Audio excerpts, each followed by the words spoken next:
Muito bem, estamos de volta com o programa Em Pauta, conversando hoje sobre essa epidemia no nosso Brasil dos chamados reality shows, com os seus valores e contravalores, mas o motivo desse programa foi realmente o clamor das pessoas. Muita gente gosta, mas tem muita gente que também não aprova e tem aí um parecer que precisa ser respeitado. Inclusive, a Conferência Nacional dos Bispos do Brasil fez o seu pronunciamento atendendo o pedido de tantos pais, educadores, famílias, enfim, que não são muito a favor dessa febre, dessa epidemia que tem tomado conta da nossa televisão brasileira e que vale a pena aqui conversarmos sobre.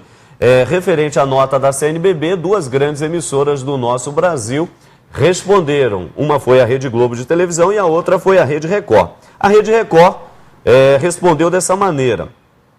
A Rede Record considera que a nota da CNBB não faz referência a nenhum dos programas do tipo reality shows produzidos em nossa emissora.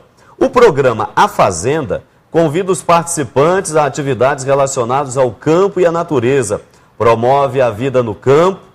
Ídolos procura novos intérpretes. Aprendiz, aqui ele está dizendo de alguns, né? Oferece oportunidades de trabalho. Troca de família, relata a experiência de convivências de estilos de vida diferentes. E Extremo Makeover Social acompanha a construção de creches. Todos são programas que respeitam os participantes e os telespectadores. Inclusive, alguns deles têm classificação indicada que permite a exibição em qualquer horário do dia. É o que diz a nota da Rede Record de televisão. Nós começamos o nosso terceiro bloco, mais uma vez, escutando as pessoas nas ruas e aí perguntamos a elas por que as pessoas nesses programas acabam sempre tendo simpatia por alguns participantes e uma certa apatia, não é, ojeriza por outros participantes. Vamos ver o que as pessoas responderam. Eu acho que as pessoas se identificam com aquelas pessoas que são sinceras, né, que expõem os sentimentos. As pessoas se identificam com essas pessoas que são espontâneas. Agora, as pessoas que fazem jogo que são falsas, né, as pessoas não gostam, né, tendem a banir dos reality shows. Talvez seja por causa da personalidade que ele transmite. Se ele é um vilão, vai fazer um lado mal. Se ele é uma pessoa bom, vai ser tido como um mocinho. Pela atitude dos próprios participantes, que a gente gosta ou não gosta, tem antipatia ou não tem antipatia. Quer dizer, passa a torcer para ele ganhar ou para ele perder. Eu acho que a maioria das vezes o pessoal que fica dentro das casas, eles tendem a agir igual algumas pessoas fora da casa. Então eu acho que o pessoal se identifica com isso, né? Cara, boa pergunta, hein? Não sei, eu acho que isso vai mais de pessoas que não têm personalidade própria, talvez, tentam se identificar com outros, tentam ser o que os outros é. Eu acho que deve se identificar, né, com algum desses personagens, ou raiva deve ter magoado ele, alguma coisa, aquele personagem magoou ele no passado, né? E se identificar positivamente porque é alguma coisa que no passado fez bem a ele, né? E por isso ele sente prazer naquele momento, ou se identifica com aquela pessoa, alguma coisa do tipo. Porque tem uns que você tem antipatia por eles. Você olha, fala assim, nossa, aquele não é o anjo da guarda. Pois é, tá aí a opinião das pessoas, não é? Uns são a favor, outros são contra. E vira essa verdadeira torcida do Brasil, não é à toa que é o país do futebol também, não é? E a paixão do torcedor também se dá nessa esfera aí. Mas, ô Frei Moser, até aqui tem uma questão interessante, porque quer seja do chamado Big Brother, né? Que é um participante anônimo que busca fama. Quer seja nesse reality show da Record, por exemplo, A Fazenda, ali já é o artista. Mas o interessante, né? O telespectador, né? O participante ou o artista, no programa ele é humanizado. E o telespectador, ele ganha quase que um poder de Deus, né? Porque é o telespectador que decide, ó, esse está eliminado, aquele continua. É um negócio, será que as pessoas... No fundo, tá uma sede de poder também. Pelo menos aqui eu mando. Não tenha dúvida, você tocou num ponto muito sensível.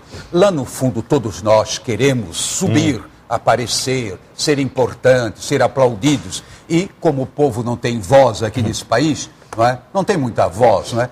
Então, chega nessa hora, ao menos, dos programas da fantasia vai fora. Bom, eu gostaria de voltar aí às respostas que foram dadas pelos entrevistados, muitas interessantes. Inclusive, por exemplo, um encarna o mocinho, outro encarna o vilão, não percebendo que todos nós temos algo de mocinho e algo de vilão dentro de nós. Isso se chama graça e pecado. É sempre essa eterna luta, luz e sombra. Outra pessoa chamou a atenção que personalidades fracas tentam se identificar com alguém, porque se sentem isoladas, sozinhas. Então, algumas observações. Agora, eu refletindo sobre essa questão, por exemplo, aí, dos reality shows, a privacidade, etc., e o que a Maria de Fátima falou, dos contravalores, querem impor contravalores, eu achei muito interessante. Lá no fundo, quem produz esse tipo de programa tem segundas intenções. Não é apenas ter audiência, não é apenas, digamos assim, ser reconhecido pelas suas qualidades artísticas, mas é também impor certos valores, entre aspas. Por exemplo, não é? Exaltando o que uma senhora chamou, desculpa, uma senhora é de idade, ela chamou, eu também posso dizer, sacanagem. Ou seja, qualquer comportamento vale, isso hoje já, não é? Qualquer coisa serve. Muito bem. Outra coisa muito interessante, nós condenamos o bullying, olha ali, toda parte. E, no entanto, ali se faz exatamente isso, mostrar como é que você humilha uma pessoa, como é que você faz escárnio de uma pessoa. Traduzindo, então, são contravalores. E quando a CNBB, ela diz que colocam em questão valores fundamentais, está pensando exatamente nisso. A dignidade, a serenidade, depois a privacidade. Eu acho que um dia nós temos que abordar essa questão da privacidade. Por quê? Hoje, com as câmaras em toda parte, na prática, ninguém mais tem vida privada. Em nome da segurança, em nome da modernidade. Então, eu acho que isso é um tema interessante para a gente debater. Não é? Sem sombra de dúvida. Maria, agora eu gostaria de chamar a atenção do nosso telespectador e aqui indicarmos, não é, algumas questões pastorais. A Rede Globo, na sua nota, disse uma coisa muito importante. No que nos refere, somos gratos pelo reconhecimento do papel positivo que a televisão aberta e privada desempenha no Brasil. Aí eles transferem a responsabilidade como se não tivessem. E concordamos que cabe aos pais selecionar o que os seus filhos devem assistir, como tudo que pode influenciar na formação dos jovens. Ou seja, então eu gostaria que você colocasse agora para os amigos que nos acompanham, porque televisão, quem tem o controle na mão somos nós. É óbvio que do outro lado da telinha, não é? Aqueles que produzem, aqueles que realmente fazem toda esta trama acontecer, eles têm a sua responsabilidade, mas a gente sabe, e aqui talvez a gente não consiga mudar certas cabeças, mas a gente pode com certeza fazer muitos pais refletirem nesta hora. Quer dizer, quem tem o controle de assistir canal A ou B, programa tal ou não, são os pais, são os educadores. Então o papel dos pais, dos educadores, realmente, como diz a nota, é muito importante, não é isso? É muito importante. E os pais têm que estar sempre cientes do que os filhos estão, inclusive, assistindo na televisão, na internet. Isso tudo cabe aos pais realmente. E outra coisa que é muito importante para que os valores fiquem bem claros, os pais têm que estar o tempo todo aproveitando, inclusive, esses momentos para apontar para os filhos essa noção de crítica, né? Aguçar a crítica, para que eles comecem a perceber os contravalores que estão ali. Inclusive, é muito importante não só falar, mas as atitudes dos pais. É muito importante. Cada atitude do pai vai refletir sobre esse filho e vai ajudá-lo para que ele realmente saiba o que é o correto e o que não é. Então, uma das coisas que uma coisa muito simples, por exemplo, o telefone tocou, se o pai vira para a criança e fala assim, fala que eu não estou. É muito comum, né? Muito comum. Não deveria, obviamente. Não deveria. Isso é um contravalor. Você já está ensinando seu filho a mentir, a ludibriar. Então, isso tudo os pais têm que estar atentos. tem que estar atento para o seu papel educador. Então, não basta falar somente. As suas atitudes, a sua maneira de ser vai fazer a grande diferença. E então, ela tem o papel, sim, de criticar, de apontar, de mostrar, né? E fazer com que a criança, eu lembro, meu filho estava assistindo um desenho lá, e um desenho muito violento.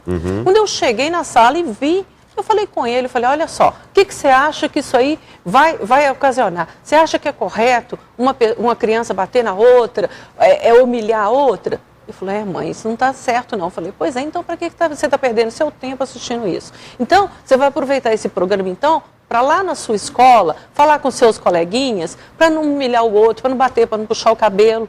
A sua atitude pode fazer a grande diferença. Tá certo, isso mesmo. Agora, sim, esse negócio da atitude, e um diretor de empresa, quando vem um fiscal, manda a secretária dizer, ele não está, né? A gente pode, né? Aí é restrição mental. Tremosa, e em termos de governo, claro que nós já falamos aqui, inclusive em alguns outros programas, não é? Que no Brasil vivemos, graças a Deus, a liberdade de expressão, isso se dá nos vários âmbitos, inclusive da televisão, mas o governo pode fazer alguma coisa nesse sentido? Eu acho que poderia sim. Não no sentido que alguns do governo, elementos do governo querem, ou seja, censura. Não. Agora, contrapor programas mais consistentes. Isso caberia ao governo. Por exemplo, ao Ministério da Educação, uma verdadeira educação afetiva, sexual, verdadeira, profunda, antropologicamente bem fundamentada, respeitando, eu diria, a dignidade do ser humano. Então, nesse sentido, sim. E depois também, por exemplo, que a Maria de Fátima colocou muito bem, ajudando a criar o senso crítico. Porque lá no começo, quando você começou a falar, Maria de Fátima, não, porque os pais têm o controle. Não, você não tem o controle. Seu filho, quando você está fora, faz o que bem entende. Agora, criar o senso crítico, ajudar a criar o senso crítico. Isso é educar função, para os valores, para a responsabilidade, para então, os limites. Exato, então da escola, da sociedade no seu todo. Então, nesse sentido, sem dúvida, o governo pode e deve fazer muito. Não é? Agora, não é no sentido de coibir, ou no sentido de dizer isso pode, isso não pode, porque senão nós vamos cair numa ditadura. Claro. Não é? Isso eu acho que ninguém quer. Ninguém Exatamente, sustenta. por isso que estamos aqui tendo a liberdade de partilhar um tema como esse, delicado, para alguns até polêmico, mas que nos oferece a oportunidade de uma boa reflexão, não é verdade? Então, Maria, por favor, obrigado pela sua participação aqui no Em Pauta. Deixa aí, então, aos nossos telespectadores uma mensagem final, por favor, especialmente à família brasileira, uma vez que você participa da Pastoral Familiar, não é? E fala tantas vezes aos pais, filhos, enfim. Exatamente. Despertar para os pais esse papel educador. Eles não podem se furtar a isso. Então, é muito importante. Vão investir na sua família, vão investir nos seus filhos, vão investir na educação, uma educação voltada para o amor, voltada para a concórdia, para o diálogo. Isso é muito importante.